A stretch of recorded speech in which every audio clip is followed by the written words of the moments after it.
मैं जगवीर सिंह आज की इस ऑनलाइन क्लास में आप सभी प्यारे विद्यार्थियों का हार्दिक स्वागत करता हूं।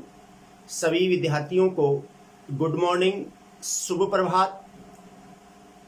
बेटा, आज जो टॉपिक स्टार्ट करेंगे सॉल्यूशन में, अपन को पता है कि अपन सांद्रता की इकाइयां पढ़ रहे थे। तो सांद्रता की इकाइयां तीन प्रकार की थी।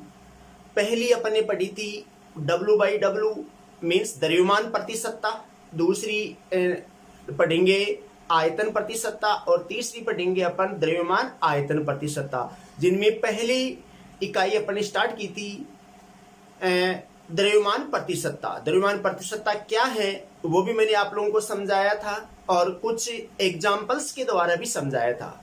यानी अपन यूं कह सके कि 100 ग्राम विलयन में विलय की ग्राम में मात्रा कितनी है वो उसका द्रव्यमान प्रति सत्ता कहलाती है। आज जो टॉपिक स्टार्ट करेंगे वो मोल भिन्न के बारे में बताऊंगा मैं।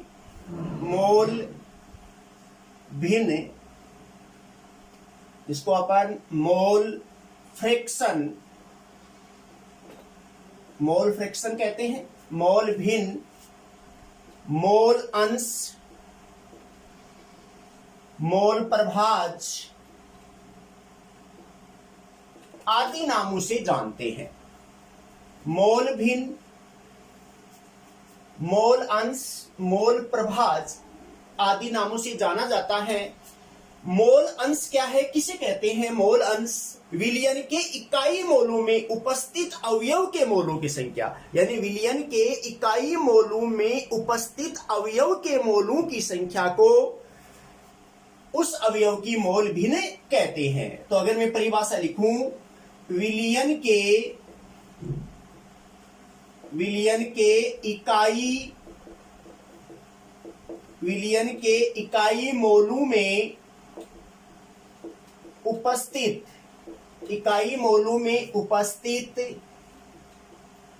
अवयव के मोलों की संख्या, अवयव के मोलों की संख्या उस अवयव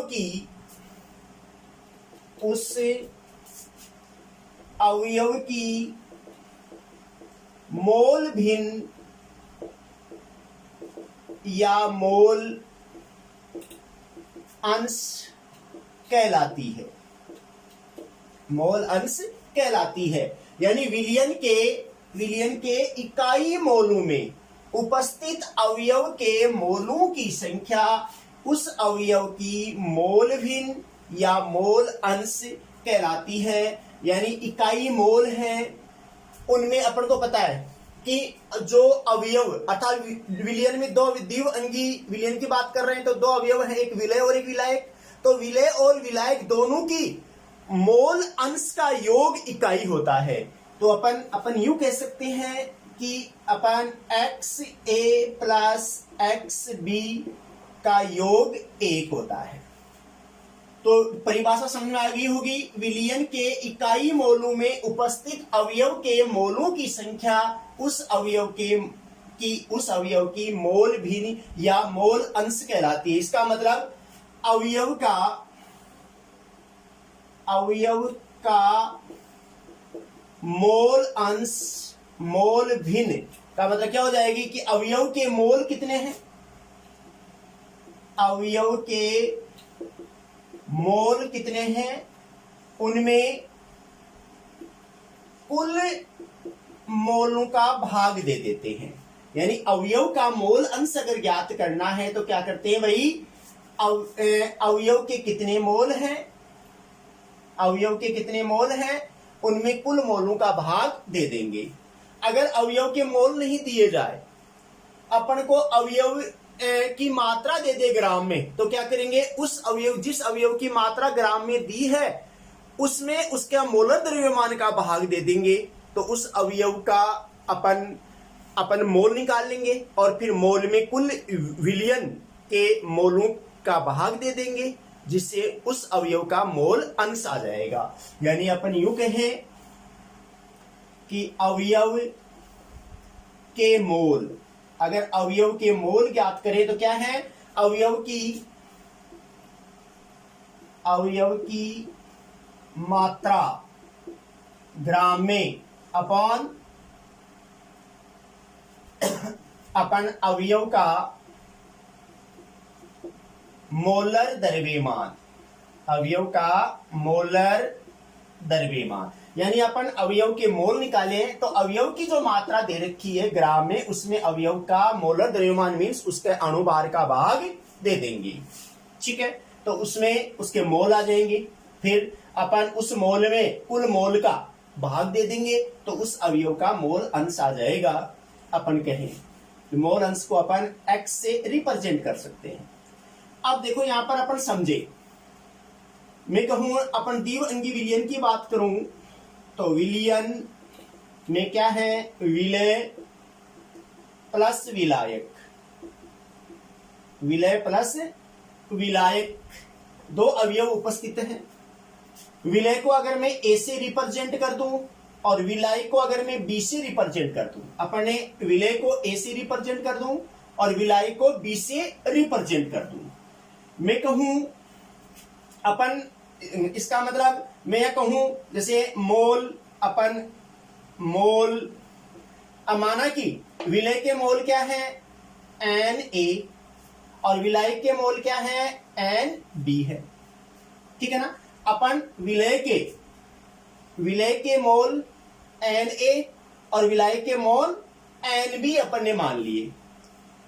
अब यहां पर अपन मोल अंश की बात करूं तो विलय का मोल अंश माना कि XA है और विलाय का मोल अंश क्या है XB है।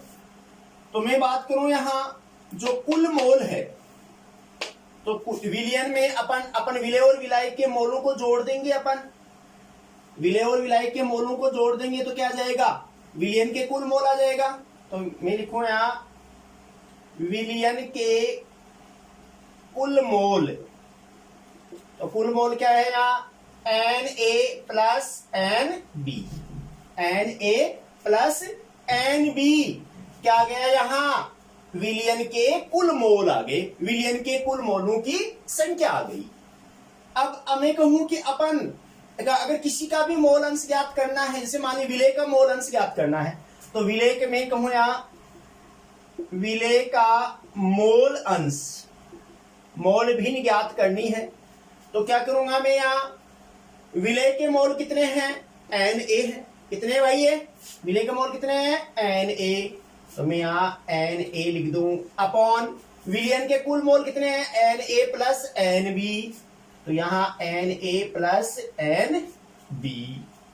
ठीक है ना, तो विलय का मोल अंश, तो यहां पर अपन ज्ञात करें या अपन यहां पर विलय की बात कर ली अपन ने, मोल अंश, तो विलय का मोल अंश क्या है XA, तो XA बराबर क्या जाएगा Na upon Na plus Nb। मैं बात करूं अब विलायक का मोल अंश, तो यहां पर देखिए इसको अपन XB से रिप्रेजेंट कर दें तो क्या है यहां Nb, विलायक के मोलों की संख्या क्या है Nb और मोल अंश क्या है XB, तो XB बराबर Nb अपॉन कुल मोल Na प्लस Nb। तो ऐसे अपन विलायक का मोल अंश ज्ञात कर सकते हैं। तो अब आप समझ गए होंगे कि मोल भिन्न क्या है, मोल अंश क्या है, मोल फ्रैक्शन किसे कहते हैं। विलयन के इकाई मोलों में उपस्थित अवयव के मोलों की संख्या उस अवयव की मोल भिन्न या मोल अंश कहलाती है। कुल विलय और विलायक या द्विअंगी विलयन की बात कर रहे हैं तो दो अवयव अर्थात विलयन में उपस्थित अवयवों के कुल मोलों का योग इकाई होगा। यानी अपन कहें कि XA और XB दोनों का मोल अंश का योग क्या होगा, वही इकाई 1 होता है दोनों का। यानी अपन विलेय का मोल अंश और विलायक का मोल अंश दोनों का योग क्या आएगा भाई, इकाई आएगा। इसका मतलब अगर एक का मोल अंश दे दे तो दूसरे का अपन मोल अंश ज्ञात कर सकते हैं। दूसरे का मोल अंश ज्ञात अपन कर सकते हैं। जैसे मान लीजिए कि अगर मैं यहां कहूं, एक एग्जांपल के द्वारा मैं आपको बता दूं, इसको तो आप समझ गए होंगे कि अवयव का मोल अंश अपन ज्ञात करेंगे। किसी का भी अवयव के मोलों की संख्या में अपन कुल मोलों का भाग दे देंगे। तो अवयव के अगर मोल नहीं दिए हुए हैं, ग्रामों में मात्रा दे रखी है बेटा, तो क्या करेंगे, अवयव की मात्रा जो दे रखी है उसका द्रव्यमान जो दे रखा है उसमें अवयव का मोल द्रव्यमान मतलब उसके अणुभार का भाग दे देंगे। ठीक है, और फिर उसके बाद में उस अवयव का मोल ज्ञात हो जाएगा। ठीक है ना, तो उस अवयव के मोलों में विलयन के कुल मोलों का भाग दे देंगे तो उस अवयव का मोल अंश ज्ञात हो जाएगा। तो यहां पर अपन ने माना कि विलय को अपन ने ए से रिप्रेजेंट किया, विलाय को अपन ने बी से रिप्रेजेंट किया। माना कि विलय का जो मोल है वो एन ए लिखा अपन ने और विलाय का मोल एन बी लिखा, विलय का मोल अंश एक्स ए लिखा और विलाय का मोल अंश एक्स बी लिखा। ठीक है, तो विलयन के कुल मोलों की संख्या क्या होगी, N A plus N B. अपन को एक्स ए अर्थात ए का मोल अंश अपन ज्ञात करना है, तो N A upon N A plus N B means विलय का मोल अंश, तो विलय के मोलों में अपन विलयन के कुल मोलों का भाग दे देंगे। और विलाय का मोल अंश अगर अपन को ज्ञात करना है तो क्या करेंगे, अपन एक्स जो विलायक के मोल हैं उनमें विलयन के कुल मोलों का भाग दे देंगे, तो विलाय का मोल अंश ज्ञात हो गया।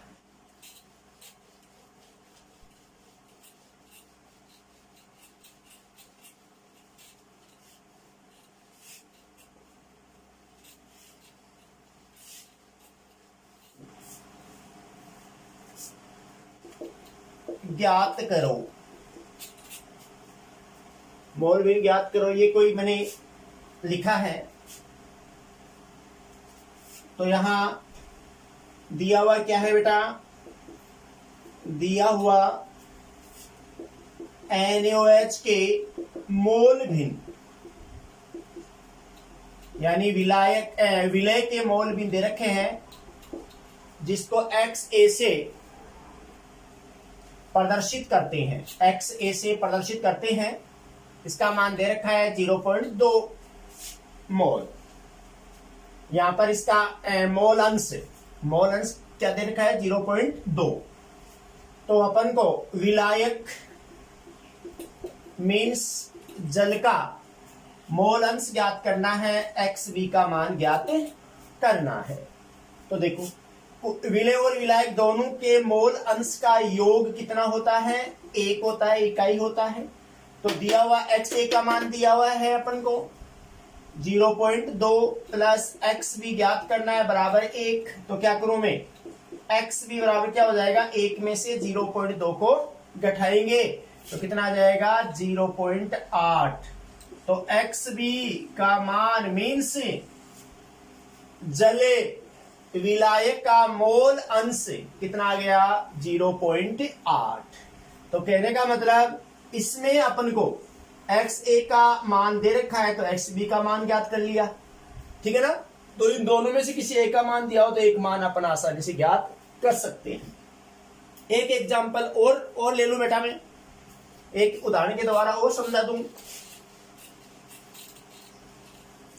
मैं कहूं 20% W/W NaOH के जलीय विलयन में NaOH का मोल अंश W/W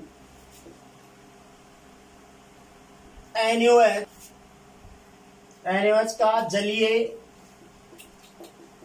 विलयन में NaOH का मोल अंश ज्ञात करो।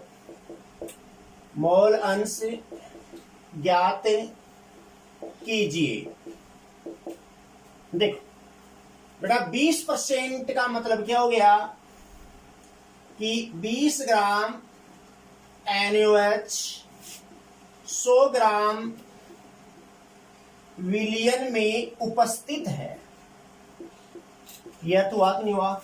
इसका मतलब कि कुल विलयन का द्रव्यमान कितना है 100 ग्राम और विलय का द्रव्यमान कितना है 20 ग्राम। तो मैं यहां लिखूं अपन को विलय का द्रव्यमान कितना है 20 ग्राम। तो विलायक का द्रव्यमान कितना होगा भाई? विलायक का द्रव्यमान कितना है? 100 में से 20 निकालो तो 80 ग्राम। तो विलायक कितने ग्राम है? 80 ग्राम और विलय कितना है 20 ग्राम। तो पहले तो इन दोनों के मोल बनाएंगे अपन। मोल बनाएंगे नहीं बनाएंगे? तो दोनों के मोल बनाऊं, मैं लिखूं विलय के मोल। तो विलय के मोल लिखूंगा। तो विलय क्या है? NaOH। विलय क्या है भाई? NaOH। तो यहां लिखूं मैं विलय, यानी यहां पर विलय क्या लिया है? NaOH लिया है। तो यहां लिखूं मैं, यहां सीधा लिख दूं NaOH का द्रव्यमान कितनी मात्रा है और NaOH का मोलर द्रव्यमान, मोलर द्रव्यमान। तो देखो आप NaOH का अपन को बताया है कि सोडियम का 23, ऑक्सीजन का 16, हाइड्रोजन का 1, तो टोटल कितने हो गए 40। टोटल कितना आ गया 23, 16, 1, हाँ 40 हो गई। ठीक है, तो मैं रखूं द्रव्यमान कितना देगा 20। तो 20 अपॉन मोलर द्रव्यमान कितना है 40। तो इसका मतलब क्या आ जाएगा यहां विलय के मोल कितना आ गया 1/2। 0 0 2 1 2 2 दूनी 4। तो 1/2 मोल आ गई। ठीक है ना, 1/2 मोल विलय के प्राप्त हो गई। अब मैं निकालो यहां विलायक। यहां पर विलायक के मोल। तो विलायक क्या है? यहां पर जल है, जल है ना, तो जल का द्रव्यमान अपॉन जल का मोलर द्रव्यमान। जल का क्या हो गया? जल का मोलर द्रव्यमान। तो जल का अपन निकाले H2O, तो कितना है? हाइड्रोजन का 1 कह रहे हो 2, 2 + 16 बराबर 18। तो क्या आ जाएगा यहाँ जल का द्रव्यमान कितना है 80। भाई 80 ग्राम मात्रा है विलायक की। जल का द्रव्यमान कितना है 80 ग्राम और मोलर द्रव्यमान क्या आ गया 18। तो क्या प्राप्त हो गया यहाँ विलायक के मोल कितने प्राप्त हुए 80/18। तो मैं कहूं कि कुल मोल किसके? विलियन के कुल मोल निकाले। तो विलियन के कुल मोल निकालूं तो क्या आ जाएगा भाई 1/2 विलय के और 80/18 विलायक के। तो इसमें मैं हल करूं इसको 18 9 + 80 बराबर क्या हो गया 89/18। 89/18 आ गए कुल मोल। अब अपन को देखो विलियन के जो जलीय विलियन है इसके कुल मोल अपन को ज्ञात हो गए और विलय के मोल ज्ञात हो गए और विलायक के मोल ज्ञात हो गए। तो अपन को विलय के मोल ज्ञात करने हैं। क्या करना है? विलय के मोल ज्ञात करना है। तो अपन NaOH के मोल, तो NaOH के मोल ज्ञात करेंगे। तो बताओ विलय के मोल कितने हैं? यहां लिखो मैं NaOH के मोल अपॉन विलियन के कुल मोल। विलियन के कुल मोल हो गए। तो इसका मतलब NaOH के मोल कितने आ रहे हैं 1/2 अपॉन और विलियन के कुल मोल तो क्या आ जाएगा 89/18। क्या आ गया? इसको मैं यहां पर साफ साफ दिख जाए तो मैं ऊपर लिख दूं इसको, यहां लिख देता हूं मैं। तो क्या आ जाएगा NaOH के मोल कितने हैं 1/2 अपॉन यहाँ विलियन के कुल मोल कितने हैं 89/18। तो इसको मैं हल करूं तो क्या जाए, यहां इसको मैं हल करूं तो 1 2 गुणा 89, 18 ऊपर चले जाएंगे तो 9 बार कट गए तो क्या जाएगा 9/89। 9/89 हो गए। ठीक है, तो इसको अगर मैं हल करूं, यहां पर अपने पास प्राप्त 80 89, तो 9/89 अपने किसके आगे, विलय के मोल आगे। मीन्स अगर मैं 9 में यहां भाग दूं, यहां 89, यहां पॉइंट लगाऊं 0 तो 1 89 1 0 1, क्या जाएगा अपने पास जो प्राप्त होंगे वो क्या जाएगा 0.101। किसके आ गया, यहां पर मोल अंश मीन्स XA का मान आ गया। मीन्स या मैं से लिख दूं NaOH के मोल, NaOH के मोल अंश। तो NaOH का मोल अंश कितना आया 0.101। आगे निकाल सकते हैं अपन, तो 0.1 आ गया। ठीक है ना। अगर आप प्रश्न में तो यही पूछा है कि NaOH का मोल अंश ज्ञात करो। अगर आपको विलायक का भी पूछ ले तो क्या करेंगे अपन को ये XA का मान ज्ञात हो गया तो XB का मान ज्ञात कर सकते हैं। कौन सा फॉर्मूला लगाएंगे, XA प्लस XB बराबर 1। XA का मान दे रखा है अपने पास 0.101 प्लस XB बराबर 1 अपन निकाल सकते हैं। XB बराबर 1 में से घटा देंगे भाई। अगर एक में से अपन घटाएंगे तो क्या जाएगा, यहां पर अपन 1 माइनस 0.101 बराबर क्या जाएगा, अपन अगर इसमें से निकालेंगे तो अपने पास क्या जाएगा 0.899 मीन्स 0.9 भाई 0.899 है। अगर अपन 0.1 ही ले तो एक घटाएंगे तो 0.9 आ जाएगा, तो लगभग 0.9 विलायक का आ गया। ठीक है, तो इस प्रकार